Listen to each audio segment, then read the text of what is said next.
नमस्ते। हमेशा खुश रहो बिटिया। डॉक्टर सुशील कुमार शर्मा।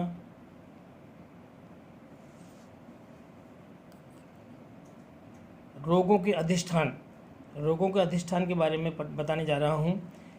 रोगों के दो तरह के अधिष्ठान होते हैं, मन और काय, शरीर के भेद से रोगों के दो प्रकार। अधिष्ठान का मतलब स्थान, रोग कहाँ कहाँ होते हैं, किस किस को प्राप्त करके होते हैं, उन्हें अधिष्ठान कहते हैं। तो रोगों के दो अधिष्ठान हैं। तेषाम काय मनोभेदान अधिष्ठान मपि दुधा, मतलब काय यानी शरीर और मन, शरीर और मन के भेद से रोगों के दो तरह के अधिष्ठान है, यानी अधिष्ठान स्थान मतलब दो स्थानों को लेकर के रोग होते हैं। एक शरीर में होते हैं और एक मन में होते हैं। शरीर में जो दोष होते हैं उनको शारीरिक दोष होते हैं, और मन में जो दोष होते हैं उनको मानसिक दोष कहा जाता है।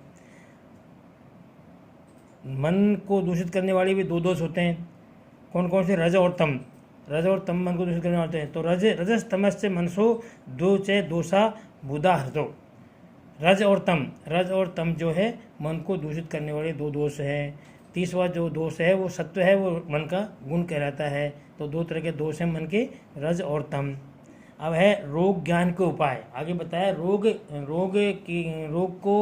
को कैसे जाने, रोग को जानने के उपाय के बारे में है रोग ज्ञान के उपाय। तो रोग तीन प्रकार से अपन जान सकते हैं कि दर्शन, स्पर्शन, प्रश्न परिष्यते रोगिणे।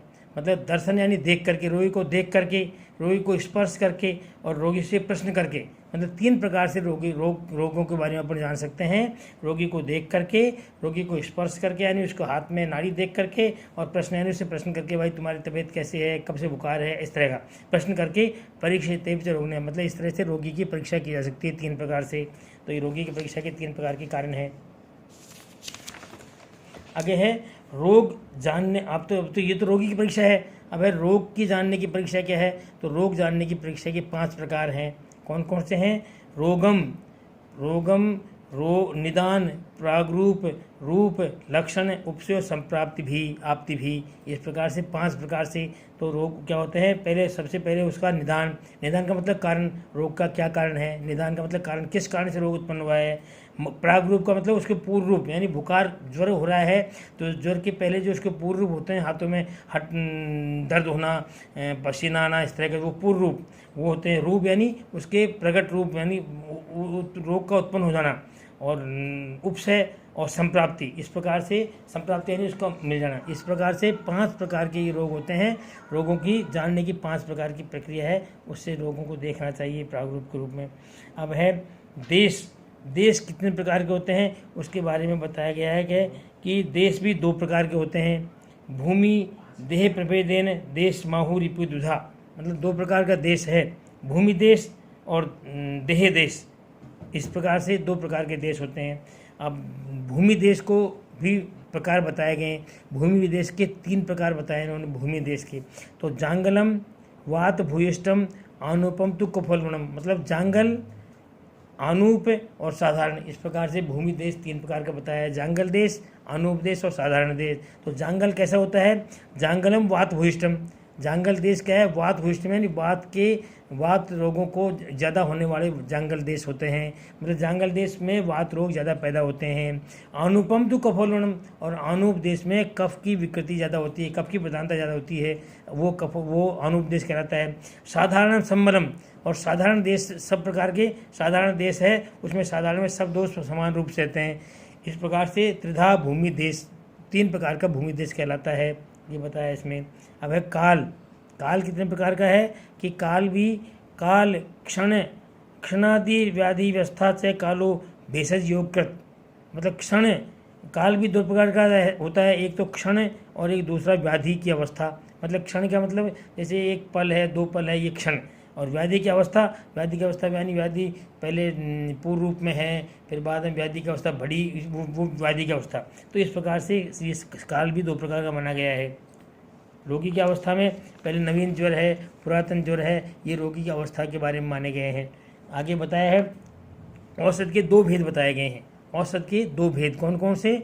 शोधनम समनम चेती द्विधा समासोध औषधम द्विधा, मतलब औषध के 2 भेद हैं कि शोधनम समनम चेती, एक तो शोधन और एक समन। शोधन किसे कहते हैं? शोधन औषधि वो होती है जो दोषों को शरीर से बाहर निकालती है, वो शोधन कहलाता है। इसमें पंचकर्म आदि कहलाती है। पंचकर्म बार, वमन, विरेचन, इनसे दोषों को बाहर निकालना ये शोधन कहलाता है। और समन औषधि कौन सी कहलाती है? कि औषधि दे करके रोग को वहीं दबा देना, वो समन औषधि कहलाती है। इस प्रकार से दो प्रकार की होगी औषध, शोधनम समनम। शोधन और समन के प्रकार दो प्रकार की होती है। आगे है औषध का विषय। अब औषध का विषय क्या है? शरीरजानाम दोषानाम क्रमेण परमौषधम। ये बहुत मोस्ट श्लोक है, इसको याद करना है। शरीरजानाम दोषानाम क्रमेण परमौषधम वस्ति वीर्यको वमनम तथा तैल घृतम मधु। मतलब इन्होंने इसकी चिकित्सा बताई है कि शारीरिक दोषों की चिकित्सा कौन कौन सी है, उसके बारे में बताया गया इन्होंने कि शरीरजानाम दोषानाम क्रमेण परम औषधि। शरीर के जो दोष हैं वात पित्त कफ, उनकी क्रम से परम औषधि ये हैं। कौन कौन सी? वस्ति वीर्यको वमनम। तो क्रम से का मतलब वस्ति किसके लिए? वात के लिए। वात के लिए वस्ति, पित्त के लिए विरेचन, और वमन कफ के लिए वमन। तो इसकी श्रेष्ठ औषधि है। वात के लिए बस्ती श्रेष्ठ औषधि है, पित्त के लिए विरेचन श्रेष्ठ औषधि है, और कफ के लिए वमन श्रेष्ठ औषधि है। इसी प्रकार से कहा है तथा तैल घृत मधु। इस प्रकार से तैल घृत और मधु ये भी इन्होंने दोषों के हिसाब से बताया है। वात की सबसे औषधि अच्छी औषधि तैल है, पित्त की सबसे अच्छी औषधि घृत है, और कफ की सबसे अच्छी औषधि मधु को बताया गया है। इस प्रकार से इन्होंने क्रम से सारी व्यवस्था इस प्रकार से की गई है। अब मानसिक दोष कौन कौन से हैं? मानसिक दोषों के बारे में बताया गया है कि धी धैर्यात्मादि विज्ञानम मनो दो औषधम परम।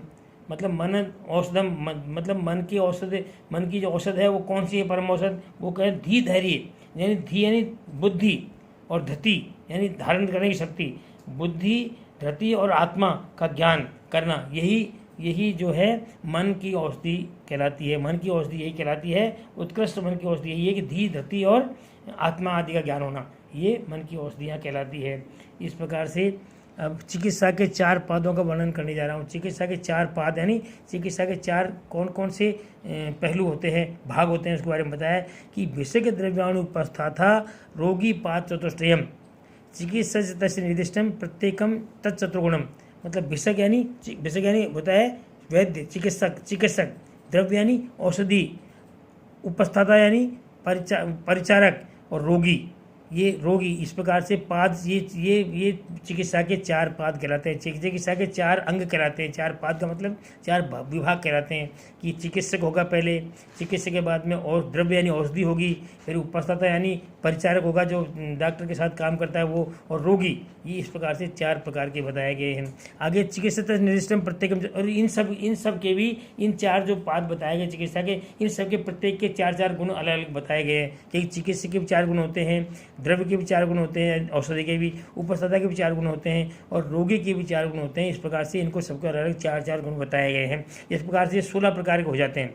तो इन्होंने पहले बताया कि वैद्य के गुण क्या क्या हैं, उसके बारे में बताया कि दक्ष तीर्थार्थ शास्त्रार्थो दृष्ट कर्मा शुचि भिषक। मतलब भिषक यानी चिकित्सक कैसा होना चाहिए, इसके लिए बताया कि दक्ष यानी उसको दक्ष होना चाहिए, अपने काम में दक्ष होना चाहिए। चिकित्सक का क्या काम है? चिकित्सा करना, रोग का निदान करना, उसमें उसको दक्ष होना चाहिए। आगे लिखा है तीर्थार्थ शास्त्रार्थ हो, शास्त्र के अर्थ में, शास्त्र का पूरा ज्ञान उसको होना चाहिए कि कौन कौन सी बीमारियाँ किस तरह होती है, क्या क्या उसके प्रकार हैं, क्या क्या भेद हैं, उसका पूरा ज्ञान उसको होना चाहिए। आगे लिखा है दृष्टकर्मा यानी प्रैक्टिकल, यानी प्रायोगिक रूप से कर्म को देखने वाला होना चाहिए। मतलब पुस्तकों में पढ़ने के बाद में वो प्रैक्टिकली देखे बीमारियों को कि कौन सी बीमारी क्या होती है। जैसे पंचकर्म के बाद में पढ़ लिया, लेकिन पढ़ने के बाद में पंचकर्म करके देखे वो, तो दृष्टकर्मा होना चाहिए उसको। और लास्ट में लिखा है शुचि यानी चिकित्सक को पवित्र होना चाहिए। ये चिकित्सक के 4 गुण बताए गए हैं। कौन कौन से? कि दक्ष यानी वो दक्ष हो अपनी कला में, तीर्थ शास्त्रों का ज्ञान हो उसको, और वो दृष्टकर्म यानी सभी कर्मों को देखा हुआ हो, प्रैक्टिकली देखा हुआ हो, और शुचि यानी पवित्र हो, उसका मन आत्मा सब पवित्र हो। ये चिकित्सक के 4 गुण बताए गए हैं इसमें। अब आगे इसमें औषधि के गुण बताए गए हैं। औषधि के 4 गुण में क्या है? बहुकल्पम बहुगुणम संपन्नम योग औषधि, यानी जो औषधि जो होती है बहुकल्प, कई प्रकार के कल्प वाले, कल्प का मतलब उसके स्वरस भी निकल जाए, उसका काढ़ा भी बन जाए, उसका चूर्ण भी बन जाए, उसका आश्वरिष्ट बन जाए, मतलब कई प्रकार के कल्प बन जाए उसके। तो इस प्रकार से बहुकल्प होनी चाहिए। बहुगुणम, उसमें कई प्रकार के गुण होने चाहिए, मतलब वो कई प्रकार की बीमारियों को नष्ट करने के गुण होने चाहिए। संपन्नम, यानी संपन्न होनी, ऐसी औषधि नहीं हो कि गुण ही उसके वीर्य विपाक सब हीन हो गए हों। संपन्न हो मतलब संपन्न जितने भी गुण हैं उन गुणों को अपने ऊपर अपने अंदर रखने वाली हो, संपन्न औषधि हो। और योग्य, यानी योग का मतलब सब व्याधियों को दूर करने की गुण इसमें सम्मानना होनी चाहिए। इस प्रकार से ये औषधि के 4 गुण बताए गए हैं। आगे परिचारक के 4 गुणों में लिखा है अनुरक्त है, सुचिर दक्षो, बुद्धिमान प्रचारक है। अनुरक्त का मतलब है उसको रोगी के प्रति स्नेह, अनुरक्त रोगी के प्रति उसको स्नेह होना चाहिए। और शुचि यानी पवित्र होना चाहिए। दक्ष यानी उसको भी दक्ष सारी ज्ञान होना चाहिए चिकित्सा का, कि कौन कौन से चिकित्सक जैसे बताए उसको कर ले। और बुद्धिमान यानी उसको बुद्धिमान चिकित्सक जो बताए, चिकित्सक जो इशारे में समझाए उसको समझ के बुद्धिमत्ता से उसको कार्य करे, ये परिचारक के गुण हैं। आगे रोगी के बारे में बताया कि आढ़्यो रोगी वश्यो ज्ञापक है सत्वानपी। रोगी कैसा होना चाहिए? आढ़्यो, यानी आढ़्यो का मतलब पैसे वाला, रोगी पैसे वाला होना चाहिए, मतलब उसके पास पैसा होना चाहिए खर्च करने के लिए। भिषक वश्यो, भिषक के वश में होना चाहिए। भिषक का मतलब चिकित्सक, चिकित्सक के वश का मतलब ये चिकित्सक की बात को मानने वाला होना चाहिए।